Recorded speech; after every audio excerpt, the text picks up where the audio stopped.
Est-ce que l'Afrique se développe trop? Parce que si elle se développe demain, imaginons que l'Afrique développe son industrie, comme l'a fait la Corée du Sud, un pays qui était, il y a 60 ans, aussi pauvre que le Mozambique. Si demain elle se met à fabriquer des voitures, si demain elle se met à raffiner son pétrole, si demain elle se met à produire à transformer à faire de l'agriculture et transformer ses produits agricoles, elle va plus acheter nos importations. Et donc on n'a pas intérêt à cette situation. On n'a pas intérêt. Donc la volonté des pays riches fait de la géopolitique aujourd'hui, hein. Partout on voit bien, elle n'a pas intérêt à ce que ces pays se développent, c'est réel. Suivez attentivement cette vidéo s'il vous plaît. Vous comprendrez les principales raisons pour lesquelles les puissances occidentales empêchent les pays africains de se développer correctement. Avant de continuer, aimez dès maintenant cette vidéo en cliquant sur le bouton « J'aime ». Cela montre à YouTube que la vidéo vous apporte une information utile et elle sera proposée à d'autres personnes. N'hésitez pas à partager cette vidéo sur Facebook et WhatsApp pour ouvrir les yeux au maximum d'Africains. Merci pour votre soutien. Poursuivons maintenant. Il y avait cette idée en fait dans la tête des gens qu'on développe un pays avec les entrepreneurs. C'est une partie importante, mais c'est pas la partie principale. Il faut une industrie lourde. Ces pays-là exportent du pétrole, exportent du cacao, exportent des matières premières, mais ces matières premières qu'ils exportent sont souvent transformées dans d'autres pays. Et la transformation, c'est elle qui crée des emplois.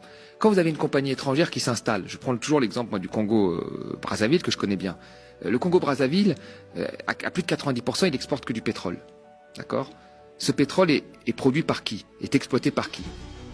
Par des compagnies majoritairement privées. 60% Total, 30% Eni. L'italien, 90% de compagnies. Après, vous avez un peu de compagnies par-ci par-là privées. La compagnie publique des pétroles congolais, elle est incapable de faire un forage. Elle est incapable d'exploiter l'ensemble de son pétrole. Elle récupère une partie de l'argent, mais elle est incapable de l'exploiter. Donc toutes les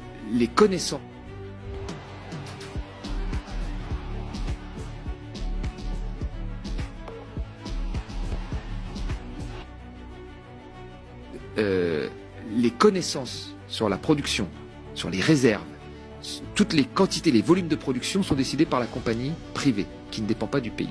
Donc ça, c'est une première chose. Il y a une vraie asymétrie d'information entre l'État et la compagnie. Les prix de leurs biens, 90% des exportations, donc du pétrole, le prix n'est pas déterminé par le Congo, il est déterminé par les marchés financiers. Donc quand il y a des situations de géopolitique tendues comme là il se passe, les prix augmentent, ça leur profite. Quand le prix est à zéro, comme dans la période du Covid, il n'y a rien qui rentre. Il n'y a rien qui rentre. Donc on voit bien qu'il y a une très forte dépendance. Et ensuite, ce produit est exporté, transformé en France ou ailleurs, et l'État congolais rachète de l'essence à ces pays-là. Donc la réalité, c'est qu'il faudrait qu'il y ait une industrie qui puisse transformer cette production sur place, et c'est celle-là qui créerait des emplois, des raffineries, de la distribution, etc. Mais pour avoir ça, qu'est-ce qu'il faut? Il faut des financements pour financer l'industrie lourde. C'est pas avec 1 euro de microcrédit que tu vas financer une industrie lourde. Et ces financements, si les banques ne veulent pas les prêter, qui est-ce qui va prêter? C'est la Chine, mais la Chine c'est un pays, il va le prêter sous certaines conditions, conditions parfois sur accès à des matières premières ou de partage de production plus avantageux pour elles. Et donc ça ne leur permet pas d'être complètement indépendants. Et il faut bien avoir en tête que les pays riches sont développés dans un monde où ils ont créé les conditions qui leur étaient favorables. L'OMC, l'Organisation mondiale du commerce, c'est une organisation qui a favorisé beaucoup plus les pays riches que les pays pauvres.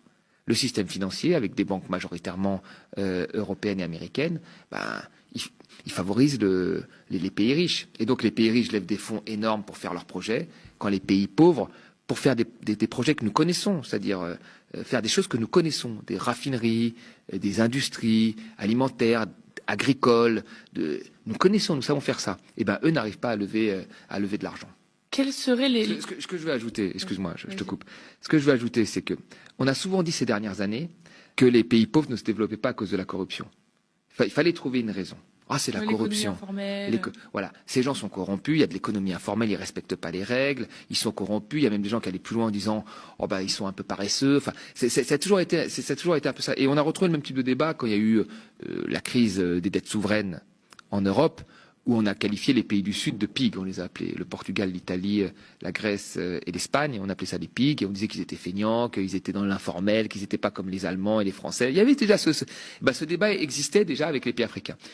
Ils ne travaillent pas, ils sont feignants, ils n'ont pas des bonnes formations, ils sont corrompus.